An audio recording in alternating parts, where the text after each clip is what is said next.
पिछले वीडियो देखा होगा भारत पर मुस्लिम आक्रमण के बारे में। आज उसी का पार्ट सेकंड हम लोग लेकर आए हैं। भारत पर मुस्लिम जो आक्रमण है उसका सेकंड पार्ट्स आप पुराने वीडियो में देखिएगा तो हमने आपको भारत पर जो आक्रमण हुए थे अरब आक्रमण के बारे में उसको हमने समझा दिया था। आज का जो हमारा विषय है वो जैसे कि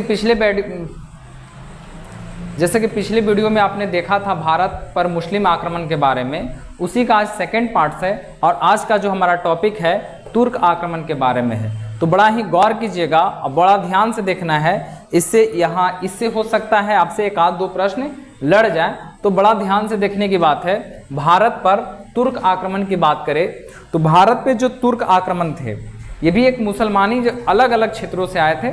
जैसे एक आए थे अरब से, ये हम लोग देख रहे हैं कि ये आ रहे हैं तुर्क से, बस इतना ही फर्क है। तो ये आए कहाँ से थे? तो सबसे पहला बात तो यहीं से होता है कि ये आए कहाँ से। तो ये जो आए चीन के उत्तर पश्चिम भाग से आए थे। चीन के कहाँ से आए थे? उत्तर पश्चिम भाग से आए थे और ये अफगानिस्तान वाला एरिया में इन्होंने अपना शरण लिया था। और ये कौन सी एक जनजाति थी जिसका नाम था बर्बर जनजाति, या इसको असभ्य जनजाति भी कहते हैं। बर्बर जनजाति या असभ्य जनजाति कहाँ से आए थे? तो चीन के उत्तर पश्चिम एरिया से आए थे। और ये बसे कहाँ थे? अपना शरण कहाँ लिया? तो इन्होंने लिया अफगानिस्तान के पास। चलिए अब आगे की बात करते हैं। इसी का एक सरदार निकल के आया, तुर्क सरदार, जिसका नाम था अल्फतगीन। क्या नाम था इसके? तुर्क सरदार का क्या नाम था? अल्फतगीन। और इन्होंने एक संगठन बनाया और उसमें एक साम्राज्यवाद की भी स्थापना की। इसने एक गजनी या यामनी साम्राज्य की स्थापना की, जिसने राजधानी कहाँ बनाया? गजनी बनाया इसने राजधानी। देखिए आए कहाँ से थे? तो चीन से आए थे, चीन के उत्तर पश्चिम से आए थे। राजधानी इन्होंने कहाँ बनाया? तो गजनी बनाया। ध्यान दीजिएगा।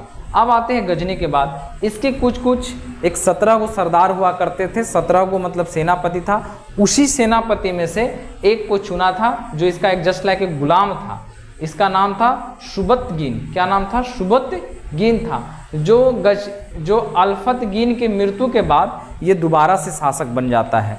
पहले ये सेनापति था, एक गुलाम था, लेकिन अपने राजा की मृत्यु के बाद ये अल्फतगीन की मृत्यु के बाद ये बन जाता है शासक, जिसका नाम है शुबतगीन। यह बेचारा चैन से नहीं रहा, इसको भी चैन नहीं था। अब क्यों नहीं था सो हम आपको बताते हैं। इन्होंने पहला आक्रमण किया, भारत पर विजय रहा। पहला आक्रमण इन्होंने किया। अगर आपसे प्रश्न में रहा कि पहला तुर्क आक्रमणकारी कौन था जो भारत पर आक्रमण किया, तो आपको क्या मानना है? शुबतगीन मारना है। और कहाँ किया था? तो पंजाब में। पंजाब के कौन से वंश के? शाही वंश। कौन सा वंश था? शाही वंश। और यहाँ के जो राजा थे, उस राजा का जो नाम था, यहाँ का अगर राजा की बात करें तो राजा का जो नाम था वो था जयपाल। क्या नाम था? जयपाल नाम था। यहाँ के पंजाब के राजा कौन हुआ करते थे? जयपाल थे। जयपाल से युद्ध हुआ और ये हार गए थे और ये अपना पंजाब में थोड़ा बहुत विस्तार भी कर चुका था। लेकिन धीरे धीरे बुजुर्ग होते गया। अब इसका 2 नैलाख बेटा हुआ, जिसका नाम था इस्माइल और दूसरा का नाम था अब्दुल कासिम महमूद। ये दोनों बेकारे था। अब देखिए काहे बेकार था? ये दोनों आपस में लड़ गया।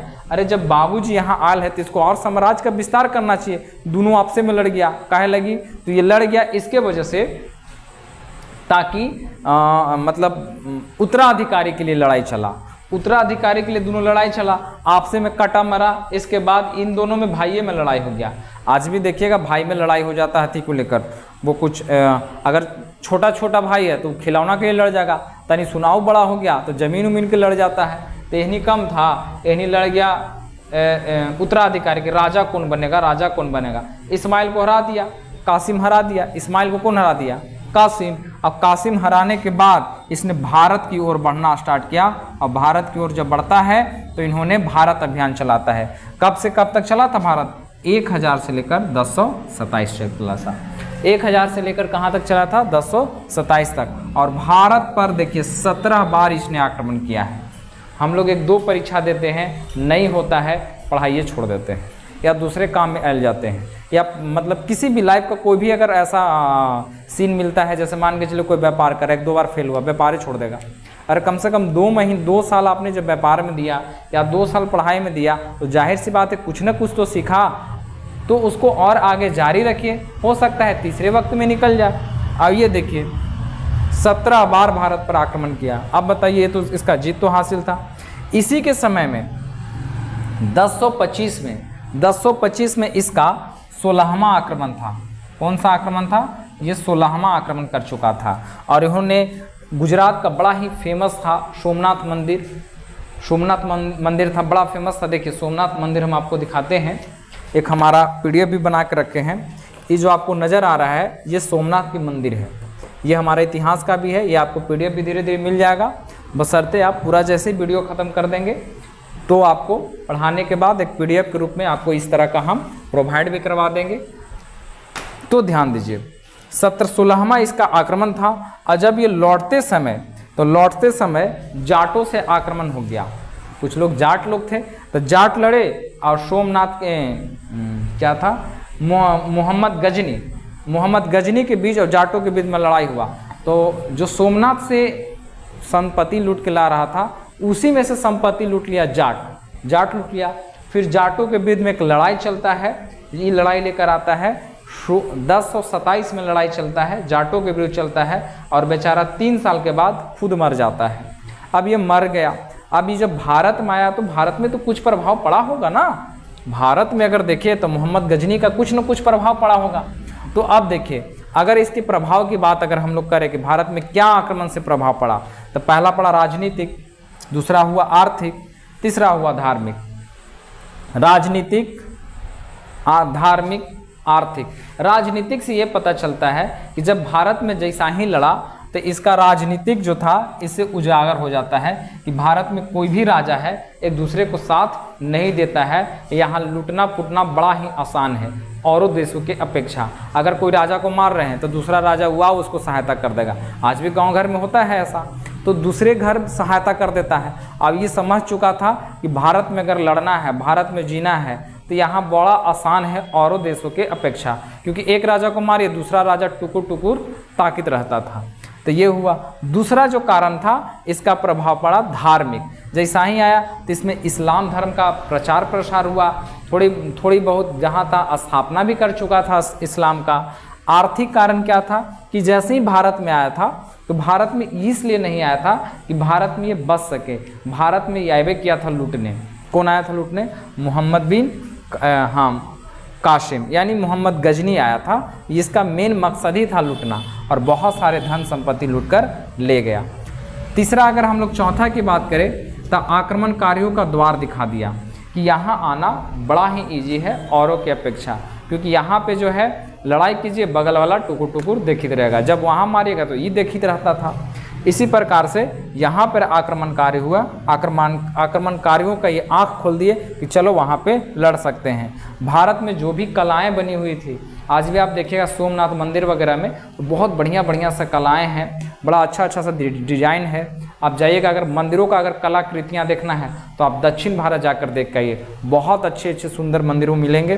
तो वहाँ की कलाकृतियों को नष्ट करने का कोशिश किया है और बहुत सारा नष्ट कर दिया है। इसके शासनकाल में अलग अलग शासन कालों में इनके कुछ इतिहासकार हुए, जैसे कि फिरदौसी। और फिरदौसी ने कौन सी पुस्तक लिख दी? तो इन्होंने एक पुस्तक लिखा, एक रचना किया जिसका नाम था शाहनामा।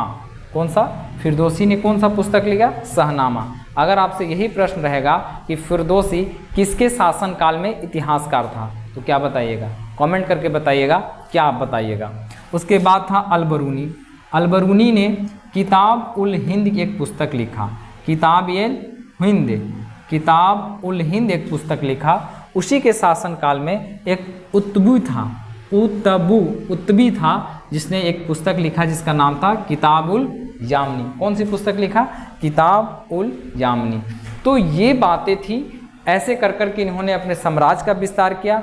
इससे कुछ और प्रभाव भी पड़े हैं जो हम लोग अभी आपको बताने वाले। तो मोहम्मद गौरी जो था उसका पूरा नाम अगर बात करें तो शिहाबुद्दीन मोहम्मद गौरी था। जो राजा कब बन बैठा था? ये बैठा था आपका 1173 में। 1173 में ये राजा बन बैठा था। और यहाँ से अगर हम लोग देखें इसने भारत पे जो आक्रमण किया है उस आक्रमण की अगर हम लोग बात करें तो ध्यान दीजिए अगर इस आक्रमण की बात करें तो पहला इन्होंने आक्रमण जो किया है 1173 में, कब किया है? 1173 में पहला आक्रमण किया है। कौन सा किया है? तो ये किया, कहाँ किया था? ये किया था मुल्तान पे।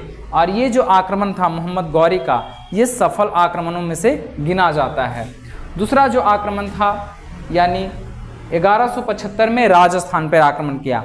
आई भूल चुका था कि अब की इसमें इसकी दाल नहीं गलने वाली है। और यहाँ का जो राजा थे वो थे भीम द्वितीय। इनका पूरा नाम भीम द्वितीय था। और भीम द्वितीय से जब आक्रमण हुआ मोहम्मद गौरी को, तो इसको असफलता प्राप्त हुई। इसीलिए पूरे जहाँ भी ये लड़ाई लड़ा, अपने जीवन काल की जहाँ भी ये लड़ाई लड़ा, वहाँ पे सफल ही रहा। लेकिन जैसा ही भीम से लड़ा, ये हार गया।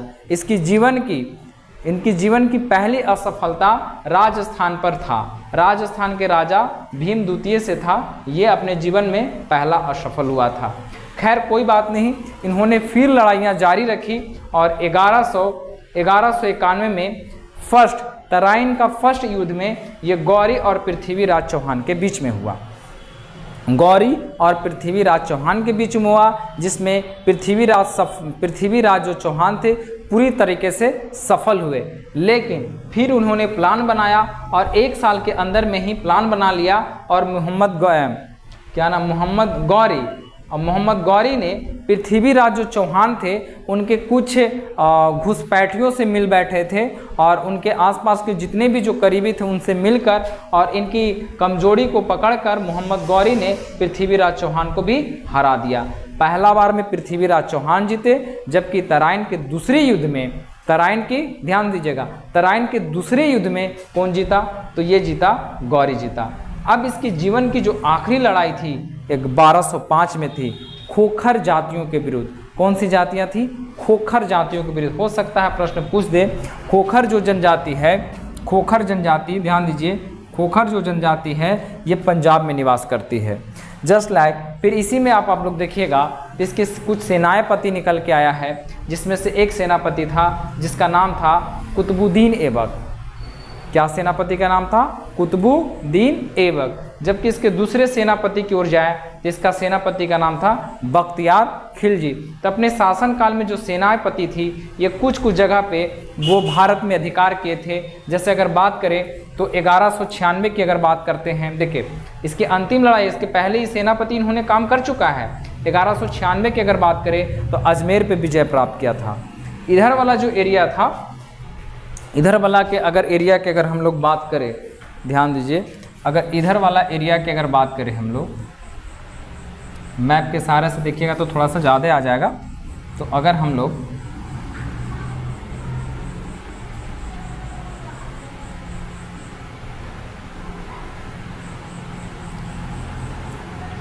लोग बात करें ये राजस्थान का जो एरिया है, तो ये राजस्थान का एरिया में कुतुबुद्दीन ऐबक का यहाँ पे युद्ध चल रहा था। किसका चल रहा था? कुतुबुद्दीन ऐबक का युद्ध चल रहा था। ध्यान दीजिए। अब देखिए, अब ये जो एरिया था बिहार बंगाल का जो एरिया था, इसमें जो चल रहा था, ये चल रहा था बख्तियार खिलजी का युद्ध। और कुतुबुद्दीन ऐबक ने देखिएगा तो अजमेर, बदायूं और बुदनखेड़ का हिस्सा जो था इन्होंने हासिल कर चुका था। जबकि उसी का एक सेनापति और था जिसका नाम था बख्तियार खिलजी, बंगाल और बिहार को जीत चुका था। उसी के समय में बिहार का जो शिक्षा का जो केंद्र माना जाता था वो नालंदा विश्वविद्यालय को माना जाता था और नालंदा विश्वविद्यालय को इन्होंने नष्ट कर दिया था। ये नालंदा विश्वविद्यालय को अगर नष्ट करने वाला शासक की बात किया जाए तो कौन आएगा? बख्तियार खिलजी था। बाद में कुतुबुद्दीन ऐबक बहुत तेज तर्रार था और उन्होंने क्या किया कि इसकी जो मोहम्मद गौरी थी, मोहम्मद गौरी जो था उसकी एक बेटी थी, उससे ये लगाव फसाव करके ये शादी विवाह कर लेता है और फिर ये बन जाता है उसका दामाद। और दामाद बनने के बाद जब मोहम्मद गौरी की मृत्यु होती है तब उसके जगह पे ये शासक बन जाता है। अब इस शासक के बारे में इन्होंने एक वंश की भी स्थापना किया था, क्योंकि एक गुलाम था, इसने एक गुलाम वंश की स्थापना किया था, जिसकी हम लोग पढ़ाई अगले वीडियो में करेंगे। आज के लिए बस इतना ही है। आप इसको एक स्क्रीनशॉट के माध्यम से रख सकते हैं, अपने दिमाग में, बुक में आप उतार सकते हैं, कॉपी में। बड़ा ही अच्छे तरीके से समझाया गया है, तो ये आपके लिए बहुत महत्वपूर्ण साबित हो सकता है आने वाले एग्ज़ाम के लिए।